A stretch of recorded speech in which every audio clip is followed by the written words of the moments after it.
Oh, hello everyone. Okay, we're live. I'm gonna just check it out, make sure we're good sounding.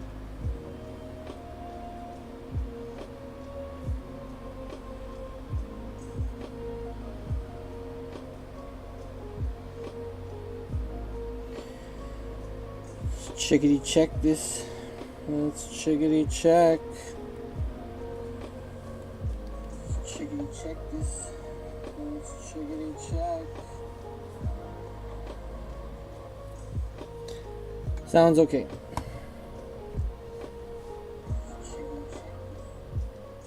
It's a key. Let's get lower because then I get closer to the mic here.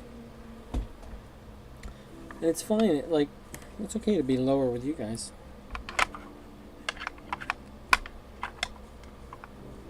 Okay. So, it's so over and we're so back. So, over. Whoops. Didn't mean to do that. Okay, guys. Yeah, thanks for joining the channel. Whoops. I just wanted to show you guys my dashboard here. 779 subs. Thank you so much. We've almost hit that 1,000 mark, and I'm so excited and appreciate every one of you so much that has joined the channel, left a comment, or anything to do with liking my videos or subscribing. Thank you very much. And there is some turmoil in the markets, but one thing I would assure you is that if you zoom out, it doesn't look as bad as you would think. Let's get rid of this real quick. I was just having a look at that. It's not too important. It really doesn't look as bad as you think. Okay, so we can see here previous. This is the weekly chart, by the way. I don't look at this on stream a lot because usually we're pretty zoomed in on the charts, right? So we can see here 2020 around August, between April and August. I guess, this chart doesn't have as much feed, but around here we can see that it started going bullish, and it went bullish for quite a while until it corrected down, and it actually blew through this. This is kind of like a support band, you could call it. And I mean, by the time it did flip and confirm, it was already down to like 30K. So don't take this as gospel because, it's... But I think we're closer to here than here. Is at least my fair assessment of what's been happening and where I can see the potential for this market to go from here. So we can see here it's a strong test of this 60 MA on this trend metric, and it bounces off that and just holds there. So we'll see if it does dip lower, my trend metric goes down to 48.8 at the lowest. I think 52-ish is a pretty strong amount of volume as well. We can see here on the VPVR between 52 and 50 is where the purple's showing up in the background there. I know it's a little tough to see, but it's good enough for me. I don't like it to take up too much of my chart visually, but we could see underneath 60 that there was a kind of a gap in price down to about 52.7. Right here, it's funny how it actually caught it on this last bit of this emptiness that we did notice, bouncing back and resisting in this 56 range as well. So yeah, I mean, it looks strong to me still for a matter of a long-term perspective on the bull market. So that's just what I would say myself. But again, bias can be a killer because, I realize I did make some not so elegant calls here, and there I was saying up further when we were near this top, and we did have a massive correction down. Now that having been said, I haven't actually done any longs for a little while, so I've been safe from this. But you know, I think you want to definitely play into strength in these markets, and there is strength, but it's going to the downside right now. And you know, I was a little bit off on that one, but that's fine. We just reassess the situation and we start again, and we figure out what's next from here, because that's what we're working with, right? So I can actually get rid of that guy up there, and we got a lot of lines in here. We can start clearing them up, but at this point we might as well leave these because it's important to leave some of this stuff. I will take these arrows off because, yeah, I mean, they're not as important anymore because they were about something I was talking about before. So this is our recent trend on the let's go to the daily. Sorry, on the daily time frame. That's probably why I moved it off the wrong. There we go. So that's the most recent trend, and then we have this big sort of bull flag that we can see that's formed now. You know, we bounced off of down here 53.4 and made our way back up, I think, to a high of 57.5. Now, one thing I would look at is on the daily here, we can see this this candle pattern printed here, and you know, we've seen it print before. This one was a weaker one too, and it went pretty good. But yeah, we can see this candle, and I pulled it up here. You know, when a stock or a crypto is in a downtrend, then we see a bullish hammer candle formed at the bottom of the trend there. Let's see some more. That's a, yeah, that looks like that. This one, you know, looks like that kind of. There's a hammer there. You know, we could get a first hammer. It does this, and it does a double bottom. It could do a triple bottom here. We could see all sorts of patterns play out. So just, it's something to keep in mind. I wouldn't just like bet the whole farm on like one single candle. At the end of the day, you want to see the trend reclaim, you know, to the upside, and kind of, you know, make your plays based off that. But normally how you would play one of these is you would put it like even here is fine. You put it in here, your stops underneath that, and then you would target near the highs at least. That's not too bad. It's like a 4R. You could go right to the highs. That's like a 5R, just a little bit shy. So I mean, that's kind of how you could play that hammer candle, but like that's the technical way to play it. But again, it's, I wouldn't go bet in the house until you get some better confirmations. Myself, I'd like to see again this trend break first off, and then kind of go from there. You know, we can take an example here as like a recent trend break. You know, it took a lot of it bounced up quite high and took a lot of confusion before it fully decided, okay, we're going. So you could have played something within this structure on a lower time frame, maybe 4 hours. Yeah, see, you could have played this structure right here, because you had this, you know, it went up from the bottom, then it formed a low and a lower high, and then another lower low, but then, you know, might have just clipped a little bit of a higher low or a higher high from this one, and then a higher low right here, and that would have confirmed kind of a trend break right around here, somewhere right there.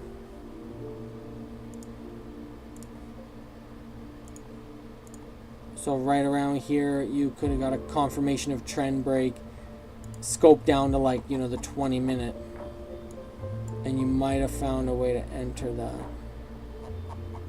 Oh, where are we? Yeah, right here.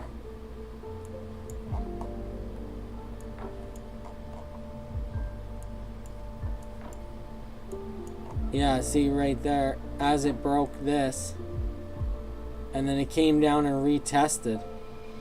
This is where you would have wanted to enter and then just ride it up. You could have rode it way up. Way up.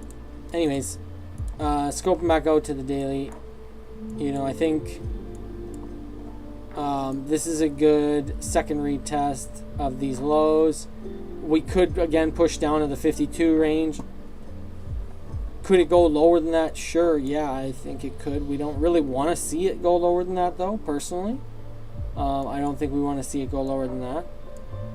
And I think anything underneath like 40K is probably like not looking good overall. But I don't think that we get that far down there, to be honest.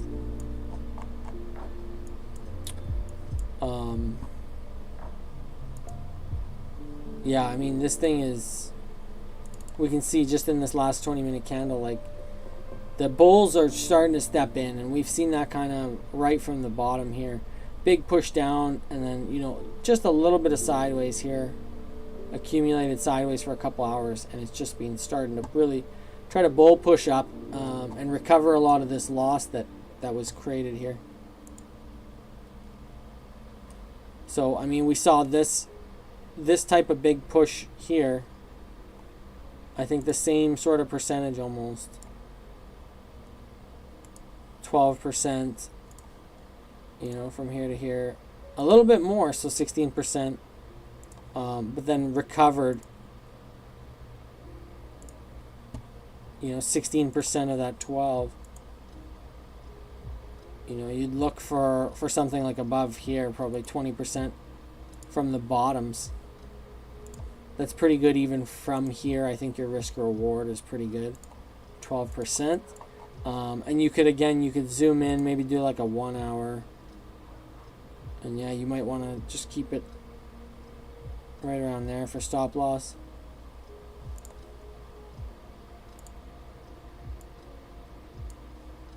.6%. Just play up to these highs. Wouldn't be too bad. I mean, you might want to, again, I would personally like wait for more confirmations before starting to play some of these.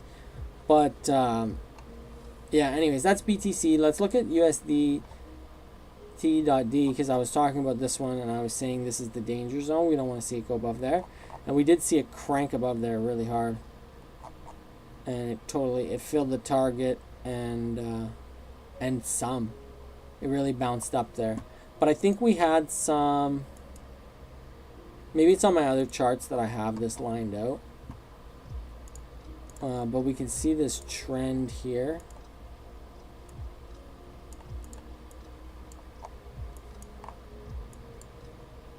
Yeah, that's kind of what I'm looking at here. Is like this trend here. I don't want to see it break. Ideally, stay around under this 5.24. I think I was saying in Telegram 5.6 ish.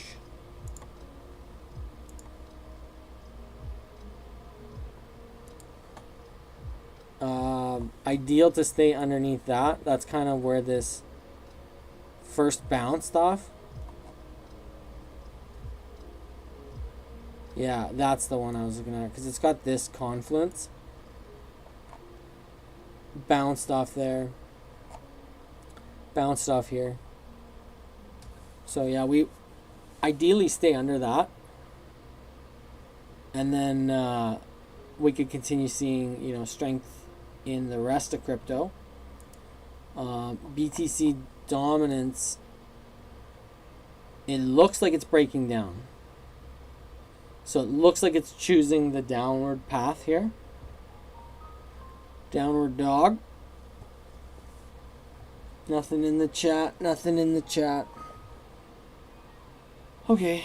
Let me get some water and then I'll finish up some corn and we can move on.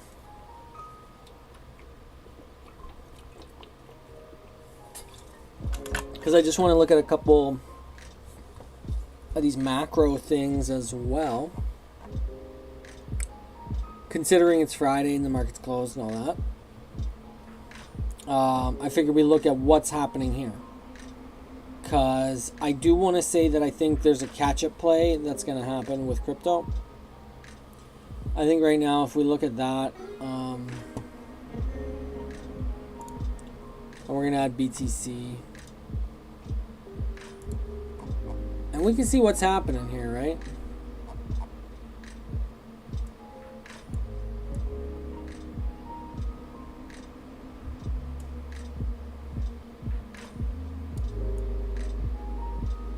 Right? So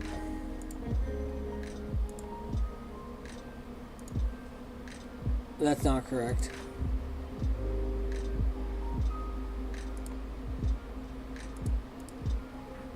Anyways, there's a divergence is the point. And I think at some point BTC will play catch up and it's going to be like a God candle.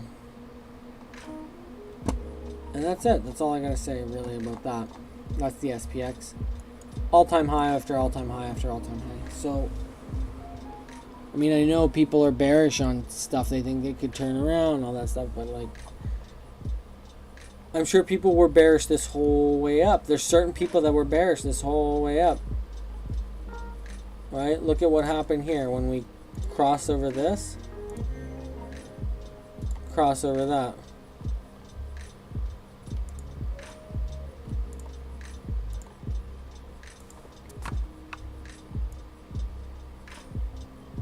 I think we have yet to go 6K.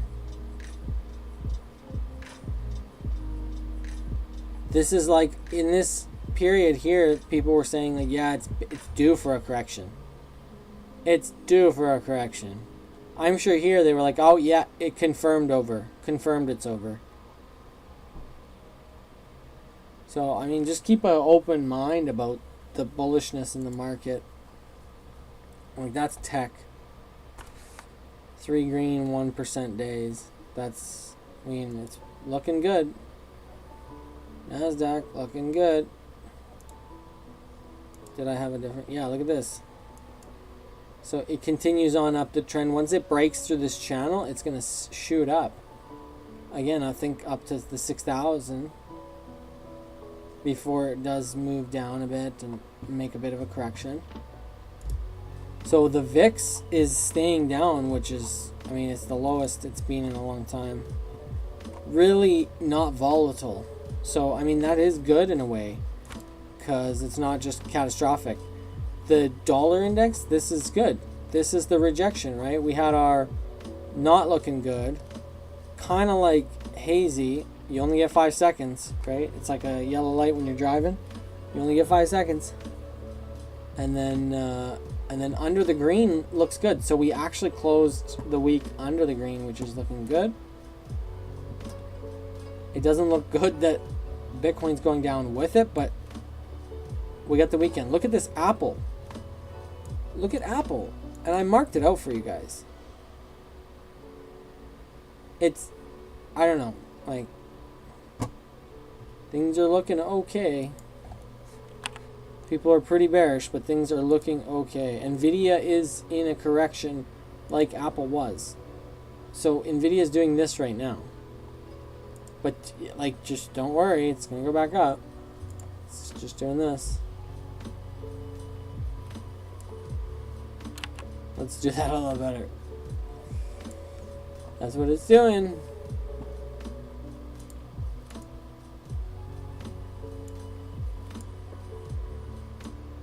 See, look at that.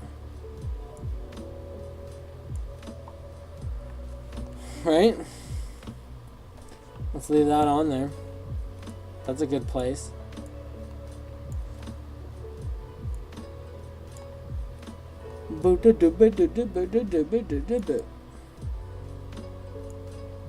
Arc. Is that actually like starting to do something? Arc. Is Kathy waking up?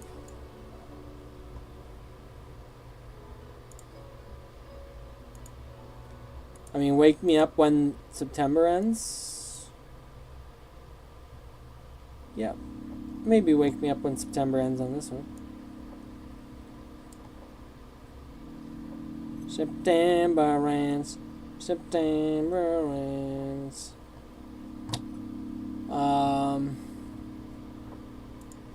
GME, what do we have? Oh yeah, we're just waiting. Let's get to the daily GME. We're waiting on this.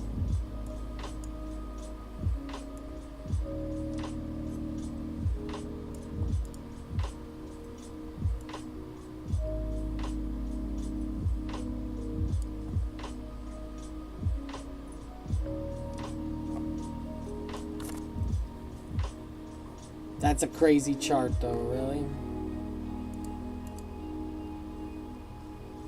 That's what we had it on the for.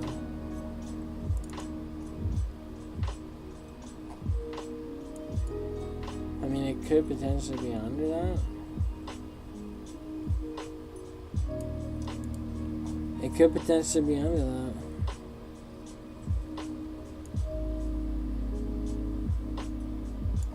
Or it could be doing that. Who knows? GME.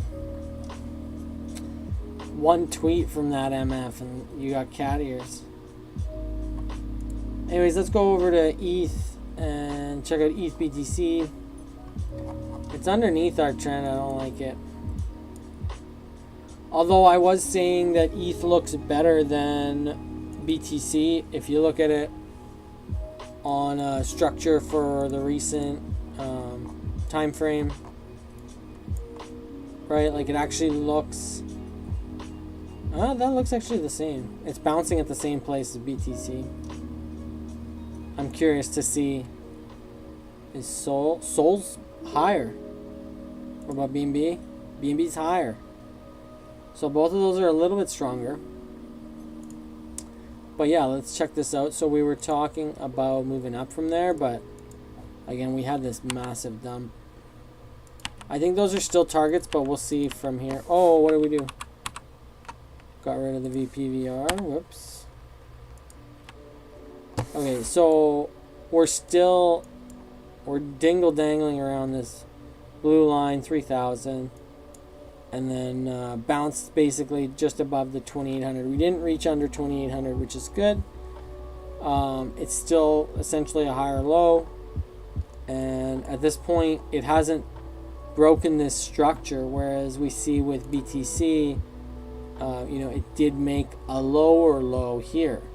So structurally a little less bullish for BTC.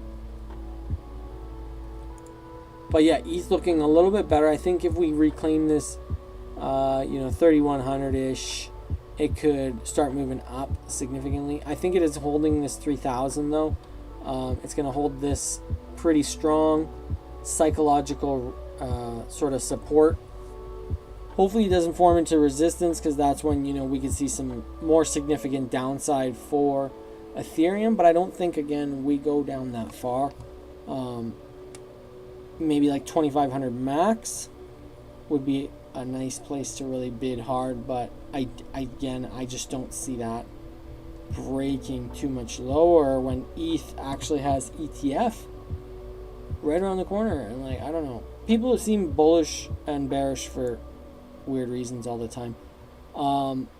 We can see the Sol outperformance inside the Sol ETH chart, inside the Sol BTC chart, and inside the Sol BNB. All of these charts looking like they're ready to break out. This one, debatably, the BTC one has broken out a little bit better. And the Sol ETH one is now redrawn to here. So it's got a lot more time to see whether it really cracks out of that. Again, with ETH ETF, this could look bearish. As long as Sol BTC looks bullish, we should move up in USD value. Sol BNB as well, looking like a really nice point to break out. I think once it's above this 3 sort of spot, it's looking a lot better for Solana. I mean, it'd be nice if like a little pump just stopped, because then it would allow Solana to move up. But anyways, I digress. There we go. So this is what we were looking at. We did dump low, and then we do have our danger line here at 117. Definitely don't want to see it lose that. We're okay until we lose that. I think we're actually looking pretty strong. Stronger on this again on the weekly. We can see here You know, it's up significantly, almost 10% from the same line. Yeah, 8% up from where BTC is essentially on its weekly chart. So that's looking pretty good. Daily, right here we are looking at holding this 135 zone. I have this line marked. That should hold as pretty strong support if we can get above it, and then hopefully we're not acting as resistance for too long, and we can stay above this. You know, $34 I think is kind of the 134 is kind of the one to really make it or break it hold. But again, I think look for a play between.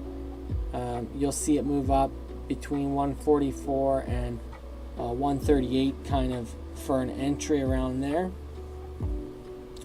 Would be okay once it breaks out of this, or you could wait to clear the system. If you wait to clear this previous system right above here, like above 150 could be a good place to play, and then you can have your stops kind of under here, 146 ish, and then play it on up.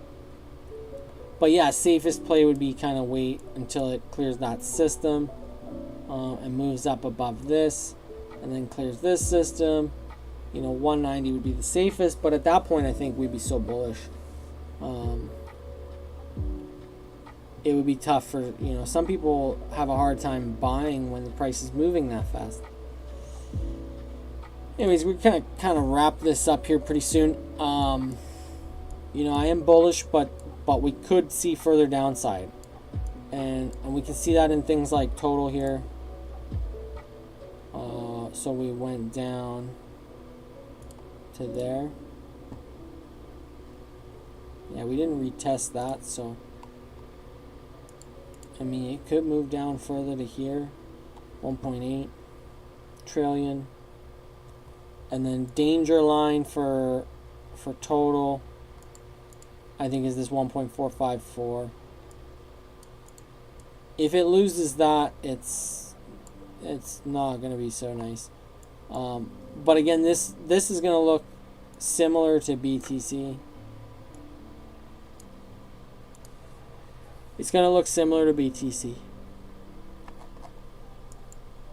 That was my weird big squiggle. Let's get rid of some of these. Those are old. And we thought we were super parabolic at that point.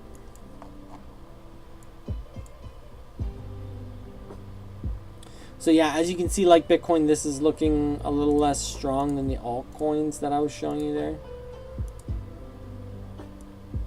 I mean, that's an issue for altcoins as well, though, because like, if this is bear, then altcoins are technically bear as well. And some of them might not be as bear, but they're still bear.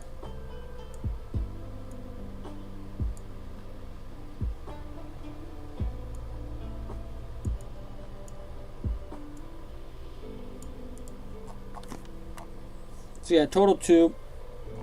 This is no BTC. It's looking a little bit stronger. It's still kind of wicked down just like BTC. And then total 3, this one's minus ETH, is actually looking even weaker. So like Sol outperformance is a thing, but you can see here, like, we're getting closer to this kind of point of no return. We don't want to see it cross. And so definitely keep an eye on these levels if you're holding altcoins. Right? Yeah. Yeah, this blue one's like a do not pass go. Do not collect 200. So I think this just moves down.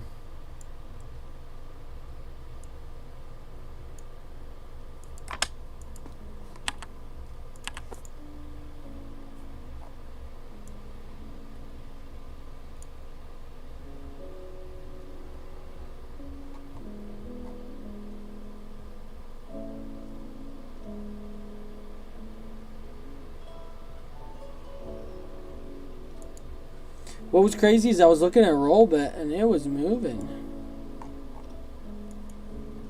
But it's got no more data for some reason.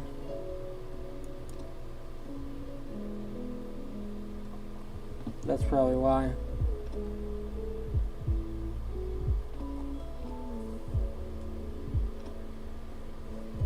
I know we had some going on the LTC. Here we go.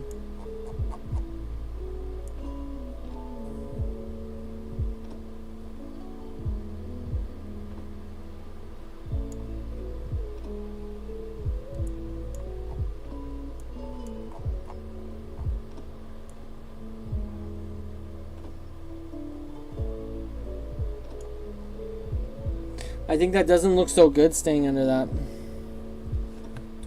I'm just going to be honest here. I think that doesn't look so good staying under that.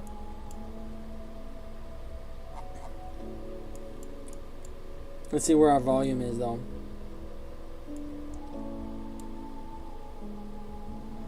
We're right on top of our most volume. So I don't think it goes much lower.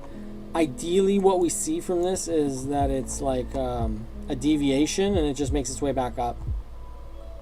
Otherwise, yeah.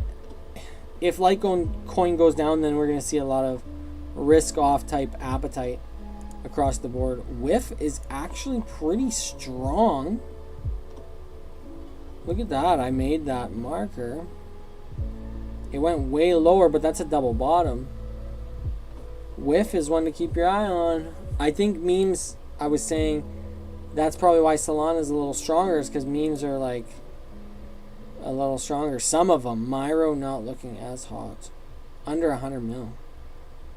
Pepe not looking as strong either, but that's a huge hammer. We can see. Shib looking really bad. Slurf bad. Hobbs worst. Pops worst. GME on Sol, it's lower than our projection.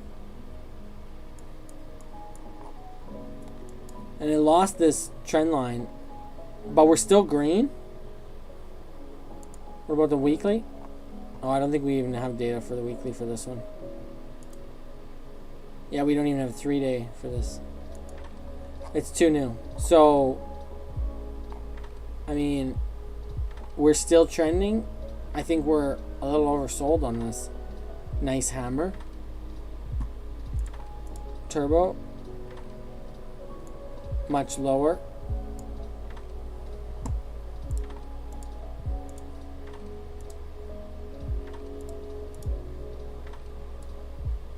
Much lower or soon? It could do something nice here. If we see risk back on. If we don't, it's dead. Back down again. Apu. It's following this. Baked. So this went a little lower than my price point I had marked out. But this was taking a major tumble on BNB going down. So because this is tied into BNB, like it's paired with BNB, so there were some of these candles where price was going down a few percent just because of, like this one, 10% just because of BNB going down 8 or 9%. Where's our BNB?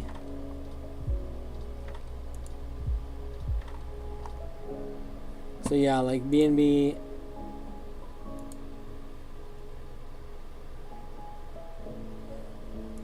$21.22%, right? And so yeah, like you're gonna get outsized down move from something that's kind of essentially part of its price. So if we look at, like, I think this was the down move off BNB, so 30%. It's not that much worse, to be honest, down move, as to when BNB does go up and people are buying. It makes some pretty significant up moves, like we can see here. 24% in one candle, another 15%. So we had over 50% gain here in a couple candles. And I think once the sentiment in the market kind of returns, that we do see this turn up with it. So this is a great opportunity to be snagging some cheap baked tokens.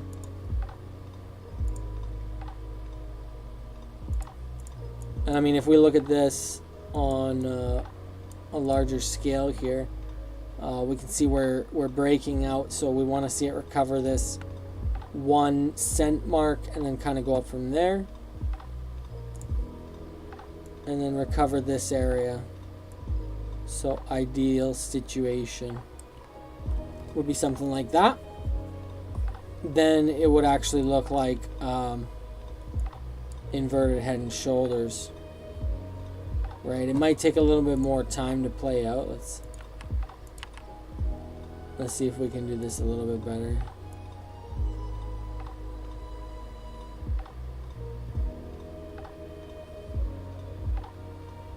So that would kind of look better, right? Because then it would be like dip down here, and then move on up out of there. And then, of course, once it reclaims this sort of level, around 1.8 cents, it's really going to start moving, I think. Once we really clear that, we might see a tiny bit of turbulence there as well. And then it's really sending. This could take a lot longer to play out than what I'm lining up. This is to like end of July or whatever.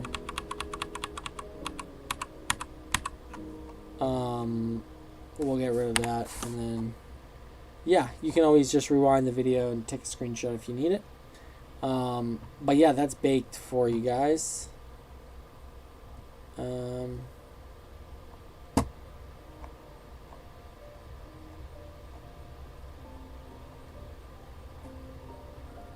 Just have a look at what BTC is looking like before I sign off. I am pretty heat exhausted right now. It was a hot day. I was out in the field. I was doing work, and it was a cooker.